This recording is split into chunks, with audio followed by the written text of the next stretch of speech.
नपुगेर प्रहरी र प्रशासनको संरक्षणमा हिजो यहाँ जुन ताण्डव नृत्य देखाइयो, जुन एउटा मध्ययुगीन बर्बर घटनाको पुनरावृत्ति तनहुमा हिजो हुन पुग्यो, त्यसले सिङ्गो तनहु मात्र होइन, सिङ्गो राष्ट्र लज्जित भएको छ। तनहुको आत्मसम्मान मात्रै होइन, सिङ्गो राष्ट्रको आत्मसम्मान, गरिमा र स्वाभिमानमा चोट पुगेको छ। किनभने प्रजातन्त्रका लागि लडेका, वर्षौं वर्ष जेलका चिसा छिडीमा आफ्नो भरभराउँदो वैशाली जीवनका रातहरूलाई लोकतन्त्रको खातिर समर्पण गरेका 101 नेताहरू, रामचन्द्र पौडेल, रामचन्द्र पोखरेल जस्ता नेताहरूलाई जुन ढङ्गले अपमानित गरियो, उहाँ होइन, सिङ्गो देश अपमानित भएको छ। आज संसारभरका सामाजिक सञ्जालहरूमा यो निन्दनीय घटनाका प्रति संसारभरिबाट एउटा भर्सना आइरहेको छ। त्यसकारण साथीहो, यो घटना गराउनेहरूले सायद भुले होलान्, सायद बिर्से होलान्। यो जिल्ला लालध्वज गुरुङ, धर्मध्वज गुरुङ, बुद्धसिंह राणा मगर जस्ता होनहार प्रजातन्त्रका सिपाहीहरूको रगतले सिञ्चित भएको जिल्ला हो। सायद उनीहरूले भुले होलान्, यो जिल्ला पञ्चायतका अँध्यारा काल रात्रिहरूमा खुल्लम खुल्ला छाती फर्काएर राज्य सत्ताको विरुद्ध चुनौती दिने गोवर्धन शर्मा पोखरेल जस्ताहरूको पसिनाले सिञ्चित भएको जिल्ला हो। यो जिल्ला लोकतन्त्रको लामो अभियानमा कहिल्यै घुँडा टेकेन, बरु मर्न तयार भयो, आफ्नो स्वाभिमानलाई बेच्न तयार भएन। यो त्यो स्वाभिमानीहरूको जिल्ला हो। यो कुरा सायद उनीहरूले भुले। उनीहरूलाई म आज सम्झाउन चाहन्छु। आज मित्र हाम्रो भाइ किसान श्रेष्ठ यहाँको सांसद हुनुहुन्छ। उहाँको र मेरो जामुनी भन्ज्याङमा एउटै गाउँ, एउटै वडा हो। मैले उहाँलाई बाल्यकालबाट चिनेको छु। जब 2046 सालको परिवर्तनमा देशभरि प्रजातन्त्रको आन्दोलनको आगो बल्दै थियो र मुलुकमा प्रजातन्त्र आयो र परिवर्तन आयो, उहाँ परिवर्तनको विरुद्धमा, म त्यो शब्द प्रयोग गर्न चाहन्न, उहाँ त्यो परिवर्तनको विरुद्धमा, लोकतन्त्रको विरुद्धमा राज्यले खडा गरेका भाडाका टट्टुहरूका रूपमा काम गर्ने केही मानिसका रूपमा उहाँ हुनुहुन्थ्यो। जब 46 सालको परिवर्तन सफल भयो, उहाँलाई परिवर्तनवादीहरूले, बौद्धलवादीहरूले सडकमा कालो मुसो धुलेगाउनमा दल्न लाग्दा उहाँलाई बचाएका काङ्ग्रेसकै साथीहरूले हो। त्यो कुरा म उहाँलाई सम्झाउन चाहन्छु। म यहाँको सिडिओलाई सम्झाउन चाहन्छु। जब 2054 सालमा म यहाँको नगरपालिकाको प्रमुख लडेको थिएँ, वामदेव गौतम गृहमन्त्री हुनुहुन्थ्यो। देशभरि आतंक र गुण्डागिर्दी भएको थियो, तर यो व्यास नगरपालिकाका जनताले सशक्त प्रतिरोध गरेर राज्यको धाँधलीको विरुद्ध कठिन चुनौती दिँदै जब हामीलाई जिताउनु भयो, यहाँको उर्लेको जनसागरको भिडले सिडिओ साहबलाई चारतिरबाट घेरेर, सायद उनी त्यो दिन बाँच्थेनन्। हामीले आफ्नो टाउकोमा पिटाई खाँदै उहाँलाई लुकाएर आर्मीको क्याम्पमा लगेर त्यस्तो सिडिओलाई पनि बचाउने पार्टी हाम्रो पार्टी हो।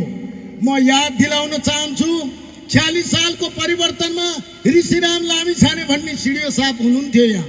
यहाँका युवाहरूले, तरुणहरूले, बौद्धलवादीहरूले घेरा हालेपछि भागेर काठमाडौँ पुग्नुभयो। कीर्तिपुर त्रिभुवन विश्वविद्यालयमा म त पढेर सिद्धाइसकेको थिएँ। नेभी सङ्घका युवा तरुणहरू, बौद्धलवादीहरूले हात खुट्टा बाँधेर जब कीर्तिपुरमा ऋषिराम लामिछानेलाई सुताएका थिए, हामीले उहाँको चरित्र गलत हो, उहाँको स्वभाव गलत हो, उहाँलाई कानुनी र वैधानिक ढङ्गबाट दण्ड दिनुपर्छ, हामीले शारीरिक दण्ड दिनु हुँदैन भनेर त्यस्ता सिडिओलाई पनि बचाउने हाम्रो पार्टी हो। त्यसकारण साथीहो, मैले यहाँ भन्नै परेको छ, बडो लाजमर्दो भएको छ। साथीहरू माइन्ड नगर्नुहोला, आज काङ्ग्रेस पार्टी यहाँ मात्र होइन, देशभरि शिथिल भएको छ। हाम्रा स्वरहरू सुकेका छन्। हामीलाई अहिले पनि सत्ताको धङधङी याद छ। मानौ कि हामी सत्तामा बसेका मन्त्री सांसद झैँ व्यवहार आज पनि हाम्रा साथीभाइले गरिरहेको अनुभूति मैले गर्छु। प्रतिपक्षको धर्म लड्ने हो, जुझारूपन हो, हिजो हामीले लड्दै गर्दा जुझारूपन देखाउँदै गर्दा यहाँका सिडिओहरू यहाँका प्रशासकहरू कति नतमस्तक भएर काङ्ग्रेसको अगाडि उनीहरू बोल्न सक्दैनथे। तर आज हाम्रा साथीहरू एनजिओ को गाह्रो नमान्नुहोला एउटा गैर सरकारी संस्थाको कर्मचारी जस्तो बनेका छन् हाम्रा साथीहरू। जिम्मेवारी छ, जनताको काम गर्नुपर्छ। तर पार्टीमा लागेपछि पार्टीको माउ संस्थालाई सम्झेर जब तपाईसँग एउटा जुझारूपन र लडाकुपन हुँदैन, जब हरेक कार्यालयमा भएको गल्तीको विरुद्ध 100 जना युवा बोकेर तपाईँ सशक्त आवाज दिनुहुन्न, तपाईँ काने खुसीबाट राजनीति जब चलाउन चाहनुहुन्छ, जब तपाईँ राजनीति भित्री हातेमालो र साँठगाँठबाट चलाउन चाहनुहुन्छ भने त्यो पार्टी बाँच्दैन, त्यो पार्टीमा युवाहरू पनि रहँदैनन्। त्यसकारण आजको चुनौती भनेको मलाई आज गर्व छ। रामकृष्ण दाइले भन्नुभयो, त्यस्तै अब हाम्रो जीसी दाइले पनि भन्नुभयो कि यो घटनाले काङ्ग्रेसमा एउटा चेतना ल्याएको छ। आज भ्रम थियो मान्छेहरूलाई, काङ्ग्रेसका नेताहरू गार्रङ्गुर्र गर्छन्, शेरबहादुर दाइ र रामचन्द्र दाइ नमिलेपछि यहाँ जे गरे पनि हुन्छ भन्ने लागेको थियो होला। तर यी सम्पूर्ण गलत विश्वास र भ्रमलाई पछाड्दै जब काङ्ग्रेसमाथि आक्रमण हुन्छ, जब काङ्ग्रेसको इज्जतमाथि प्रहार गरिन्छ, तब सिङ्गो काङ्ग्रेस एकैचोटि उठ्छ भन्ने कुरा आजको घटनाले देखाएको छ। स्वयं हाम्रो पार्टी सभापतिले हिजो निकालेको वक्तव्य हेर्दा मलाई एउटा थरथराहटको अनुभव भयो। उहाँले चुनौती दिँदै भन्नुभयो, याद गर यदि रामचन्द्र पौडेल छुटेनन् भने देशभरि आन्दोलनको तयारी हुन्छ, याद गर भनेर उहाँले टेलिफोन मार्फत केपी ओलीलाई धम्क्याउनु भयो। यही हो साथी हो काङ्ग्रेसको चरित्र। यही एकताको चरित्रलाई हामीले मर्न दिएनौँ भने काङ्ग्रेस कहिल्यै मर्ने छैन। हिजोका कुरा हाम्रो जीसी दाइले भनिसक्नुभयो, म अहिले यहाँ यो मासमा दोहोऱ्याउन चाहन्न। तर म अन्तिममा एउटा कुरा भन्न चाहन्छु। आज लाज लाग्छ, धिक्कार लाग्छ, चाहे यहाँको बाटो होस्, मिर्लुङको डाँडादेखि घिरिङको किनारसम्म, थप्रेदेखि रायपुर हुँदै छिम्केश्वरीको डाँडासम्म, यहाँका बिजुली, यहाँका बाटा, यहाँका स्वास्थ्य सबै काङ्ग्रेसको नेतृत्वमा भएको हो। कम्युनिस्टहरूले न एउटा रुख रोपेका छन्, न एउटा सिँचाइको कुलो बनाएका छन्, न एउटा बाटो बनाएका छन्। अनि हिजो हामीले बनाइदिएको विकासको जगमा पुलिस र राज्य सत्ताको दुरुपयोग गर्दै अनि नियतका जनतालाई धम्काएर आज जे राजनीति गर्न खोजिँदैछ त्यो टिक्नेवाला छैन भन्ने कुरा पनि म यहाँ राख्न चाहन्छु।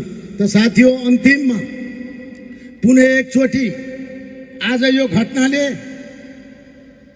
सिङ्गो देश झुरमुरायो। देशभरि आन्दोलनको तयार थियो। सम्पूर्ण साथीहरू एक स्वर र शैलीबाट चारैतिरबाट यहाँ जम्मा हुनुभयो। यो ऊर्जा भोलिको दिनसम्म कायम रहोस्।